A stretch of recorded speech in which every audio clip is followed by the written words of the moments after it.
महाराष्ट्र कर्नाटक सीमाप्रश्नी काल मुंबई विधान भवनात उच्चाधिकारी समितीची बैठक पार पडली। ही बैठक मुख्यमंत्री देवेंद्र फडणवीस यांच्या नेतृत्वाखाली करण्यात आली होती आणि याच विषयी बोलण्यासाठी काल त्या बैठकीत मध्यवर्ती महाराष्ट्र एकीकरण समितीचे अध्यक्ष प्रकाश मरगाळे सर उपस्थित होते। सर, तरुण भारत न्यूजमध्ये आपलं स्वागत आहे। कशा पद्धतीने ती बैठक पार पडली, कारण सीमावासियांच्या नजरा त्या बैठकीकडे लागल्या होत्या? गेल्या 21ला उच्चाधिकार समितीची पहिली बैठक झाली होती। त्यानंतर 6 वर्षांनी ही पहिल्यांदा उच्चाधिकार समितीची बैठक झाली आणि ही बैठक व्हावी यासाठी मध्यवर्ती महाराष्ट्र समितीनं सतत 14 महिने प्रयत्न केल्यानंतर ही बैठक काल यशस्वीरित्या पार पडली। ह्याआधी देखील ती तारीख 2 तारखेला ठरली होती, ती परत कॅन्सल झाली होती काही कारणास्तव आणि ती काल 8 तारखेला व्यवस्थितरित्या पार पडली। यामध्ये महाराष्ट्राचे सर्वपक्षीय नेते उपस्थित होते आणि सर्वपक्षीय नेत्याने प्रत्येक नेत्यानं आपली बाजू चांगल्या तऱ्हेनं मांडली की सीमा प्रश्नाबद्दल दीर्घाई का होते आपली आणि यासाठी महाराष्ट्र सरकारनं आता एक ठोस पाऊल उचलल्याशिवाय हा प्रश्न निर्णायक अवस्थेत येणार नाही। यासाठी महाराष्ट्राचे पहिल्यांदाच महाराष्ट्रातले सर्व मंत्री एकत्र झाले असं काल चित्र उपस्थित झालं। त्यामध्ये महाराष्ट्रातले प्रामुख्याने ज्येष्ठ नेते शरद पवार हे 34 वर्षानंतर विधान भवनात आले आणि ते फक्त सीमा प्रश्नासाठी आले। याकडे वेगळ्या नजरेनं किंवा वेगळ्या गोष्टींनी काल पाहिलं गेलं। सीमा प्रश्नाबद्दल पवारसाहेब हे काँग्रेसचे सेक्रेटरी असल्यापासून म्हणजे 68-69 पासून सतत बेळगावशी संपर्कात होते आणि आत्तापर्यंत त्यांनी एक आपल्या जिव्हाळ्याचा प्रश्न मांडला स्वतः। त्यामुळे त्यांच्या हयातीत हा प्रश्न सुटावा अशी त्यांचीही अपेक्षा असेल।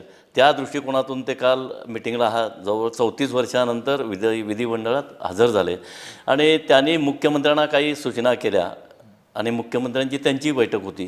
त्या सर्व चर्चेतून आणि महाराष्ट्राचे विरोधी पक्षाचे सत्ताधारी पक्षाचे लोक जयंतराव पाटील असू देत, नंतर राणेसाहेब असू देत, नंतर शंभूराजे देसाई असू देत, या सर्वांनी एक विशिष्ट अशा प्रकारची भूमिका मांडली कालच्या चर्चेमध्ये। ह्याआधी एवढ्या चर्चा गांभीर्याने घेतल्या गेल्या नव्हत्या, पण काल कोणकोणते मुद्दे प्रामुख्याने या बैठकीत मांडण्यात आले?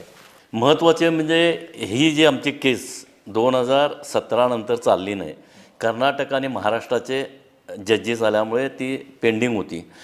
मग त्यानंतर आम्ही महाराष्ट्र सरकारला विनंती करत होतो की सातत्यानं की ही तुम्ही राम जन्मभूमीची जशी सातत्यानं केस घेतली त्याप्रमाणे ही केस घ्यावी, कारण हे 40 लाख जनतेचा प्रश्न आहे, ही काय वैयक्तिक एकट्या दोघांची नाही आहे।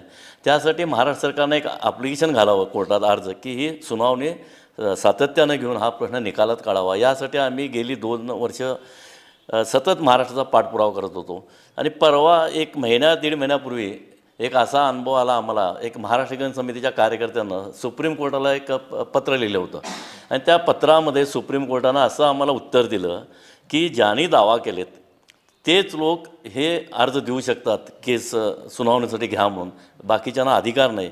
हे देखील आम्ही महाराष्ट्राच्या मुख्यमंत्र्यांच्या निदर्शनास आणून दिलं ते पत्र देऊन।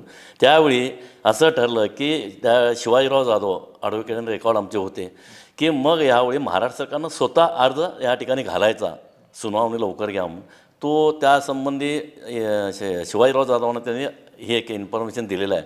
त्याचप्रमाणे परत मुख्यमंत्र्यांनी एक चांगली भूमिका घेतली की परत 3 सिनियर वकील त्या ठिकाणी नेमायचे आणि जे काय अडथळे असतील याच केस चालवण्यामध्ये ते त्यांनी निर्णय घेऊन शासनाला कळवावं आणि शासन त्याप्रमाणे आपली भूमिका मांडेल। याचसोबत केंद्रीय मंत्र्यांची तुमची भेट लावून देतो असं मुख्यमंत्र्यांनी काय सांगितलं? आम्ही विनंती केली की महाराष्ट्राचं सर्वपक्षीय शिष्टमंडळ जावं आणि पंतप्रधान आणि गृहमंत्र्यांना विनंती करावी की हा प्रश्न आसाम मेघालयमध्ये तुम्ही सोडवू शकता बाहेर, त्याप्रमाणे हा तुम्ही चर्चेनं बाहेर सोडवावा। त्याला आमची महाराष्ट्र समितीचा कुठलाही ना नाही आहे। जर चर्चेनं प्रश्न सुटत असेल तर तुम्ही बाहेर सोडावा की आसाम मेघालयचं सोडवलं आहे, नंतर पंजाब हरियाणाचा एक प्रश्न होता तोही सोडवला आहे। कालच तुम्ही नर्मदा पाणी तंटा तोही कोर्टातच होता, तोही महाराष्ट्र सरकारला सोडवलेला आहे यशस्वीरित्या। त्याप्रमाणे महाराष्ट्र सरकारनं चर्चा करून हा प्रश्न सोडवावा यासाठी प्रयत्न करावेत अशी आम्ही विनंती केली। सुप्रीम कोर्टात अजून एक वकील देणार आहे अशी माहिती देण्यात आली आहे। 3 वकील परत सुप्रीम कोर्टात सिनियर वकील हरीश साळवे आहेतच आणि हरीश साळवेंनाच विनंती करायची ठरलेली आहे, पण ॲडिशनल परत 3 वकील द्यायचे ठरवलेले आहेत। आपण मगाशी बोलत असताना नारायण राणेंचा उल्लेख केला. नारायण राणेंनी कशी भूमिका सीमाप्रश्नासंदर्भात केली? नाही ते आणि पूर्वी नारायण राणे हे त्या ह्याच्यात होतेच कमिटीत, म्हणजे पंचसदस्य कमिटी होती. पूर्वी 5 जणांची ही कमिटी होती निर्णय घेण्यासाठी. त्याच कमिटीत ते होते आणि ते मुख्यमंत्री झाल्यानंतरही त्यांनी भूमिका मांडली होती. त्यांनी काल आपली भूमिका स्पष्टपणे मांडली की महाराष्ट्र सरकारनं ह्याच्यात आता दीर्घाई करू नये. यामध्ये आम्ही सर्वपक्षीय लोक आपल्या सरकारबरोबर आहोत. सर्वांनी मिळून याच्यावर निर्णायक स्वरूपात चर्चा घडवून आणावी असं त्यांनी आपलं मत मांडलं. जयंत पाटीलने एक उल्लेख केला होता की सातत्याने समन्वयक मंत्री बेळगावात येत नाहीत. या संदर्भात काय चर्चा झाली? जयंतराव पाटलांनी एक काय सांगितलं की मी कायम बेळगावशी संपर्कात आहे, म्हणजे कुठलाही कार्यक्रम राहिला तर मी जातो आहे, मी चर्चा करतो आहे, समितीच्या कार्यकर्त्यांची, नेत्यांची, सर्वांची चर्चा करतो. तसंच समन्वय मंत्र्यांनी देखील बेळगावमध्ये जाऊन किंवा कोल्हापूरमध्ये किमान महिन्यातून एकदा तरी आम्ही मिटिंग घ्या म्हटलं. आणि त्याला मग जयंतरावने सांगितलं की त्याप्रमाणे आणि मुख्यमंत्र्यांनी होकार दिलेला आहे की आता ह्याच्यापुढं आपण त्या मिटिंग कंटिन्यू घेऊ, कारण सामान्य कार्यकर्त्याला मत मांडता येत नाही उच्चाधिकार समितीत किंवा तज्ज्ञ कमिटीत. त्यासाठी आम्ही रिक्वेस्ट केला की सामान्य कार्यकर्ते आपली बाजू मांडतील. उपमुख्यमंत्र्यांनी पण काही प्रमुख मुद्दे मांडले अशी माहिती समोर आली. काय चर्चा झाली एकनाथ शिंदेंची? एकनाथ शिंदेंच्याकडे जी चर्चा झाली, आम्ही सुरुवातीच्या काळापासून सर्व आमचे 14 मुद्दे दिले होते वेगवेगळे, म्हणजे कोर्टाची केस संदर्भात, इतर गोष्टी, नंतर जो भाषिक अल्पसंख्याक आयोगाचा अहवाल आहे त्या अहवालावर आम्ही आत्तापर्यंत प्रत्येक खासदार, पक्षाचे प्रमुख यांना पत्र लिहून कळवलेलं होतं. आणि आम्ही 40 अहवालांचे प्रत्येक पेजवर जिथं या प्रश्नाचा उल्लेख आहे आमच्या बेळगावचा ते पेज असं आम्ही त्यांना प्रत्येकाला पाठवलेलं आहे खासदारांना. तरी देखील आपले खासदार हे हा विषय मांडत नाहीत. तेव्हा या पार्लमेंटच्या अधिवेशनामध्ये पावसाळी हा विषय घ्यावा अशी आम्ही विनंती मुख्यमंत्र्यांना केली आणि ती मुख्यमंत्र्यांनी मान्य करून आपण खासदारांच्या बैठकीत हा विषय मांडतो असं सांगितलं. मग येणाऱ्या काळात खासदारांची बैठक या संदर्भात लावण्यात येईल असं काय आश्वासन मिळालं? नाही, संसदेचं कुठलंही अधिवेशन होण्याच्या आधी महाराष्ट्र सरकार एक खासदारांची बैठक बोलवते की महाराष्ट्राचे प्रश्न मांडण्यासाठी. हा विषय गेली 10 वर्ष झालेला नाही. पूर्वी समितीला बोलवत होते खासदारांच्या बैठकीत आणि सीमा भागातले प्रश्न विचारत होते आणि ते मग पार्लमेंटात चर्चा करत होते. त्याच स्वरूपाची आम्ही विनंती केली की फक्त हा भाषिक अल्पसंख्याक आयोगाच्या अहवालावर चर्चा करू शकणार एक पार्लमेंट आणि राष्ट्रपती, दुसऱ्यांना अधिकार नाहीत, त्या आयोगाला नाहीत. यासाठी आम्ही त्यांचा पाठपुरावा करावाची विनंती केली, पण ती तात्काळ मुख्यमंत्र्यांनी मान्यता दिली. नक्कीच सर, मग इतक्या वर्षांनी महाराष्ट्राचे बडे नेते काल त्या बैठकीला उपस्थित होते, त्यामुळे तुम्ही समाधानी आहात कालच्या बैठकीत? आता बऱ्याच दिवसानंतर म्हणजे 2021ला बैठक झाली उच्चाधिकार समितीची, त्यावेळी मुख्यमंत्री एकनाथ शिंदे होते आणि त्या आधीची बैठक उद्धव ठाकरे मुख्यमंत्री असताना झाली होती.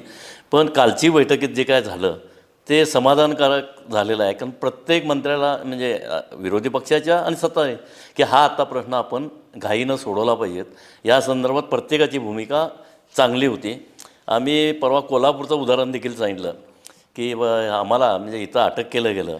आम्ही त्यांच्या ह्याच्यात म्हणजे काल चर्चेतून आलं की एका आमदाराने, या जवळच्याच आमदाराने बाजू मांडली.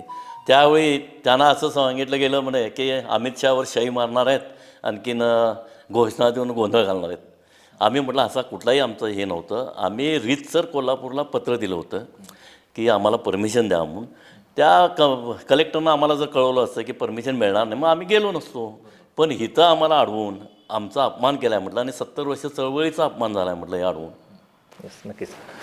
तर प्रकाश मार्गाळे सरांनी सांगितलं की राम जन्मभूमीचा जसा मुद्दा मांडला आणि तो केंद्र सरकारने तडीस नेला, तो मुद्दा जसा तडीस नेला तसाच सीमा प्रश्नाचा मुद्दा तडीस न्या आणि लवकरात लवकर सीमा प्रश्न सोडवा असं प्रकाश मार्गाळे सरांनी काल ठामपणाने महाराष्ट्राच्या मुख्यमंत्री आणि सर्व उच्चस्तरीय बैठकीत आपला मुद्दा मांडलेला आहे. माझे सहकारी निलेश मोरेसह मी विजय निंबाळकर, तरुण भारत न्यूज, बेळगाव.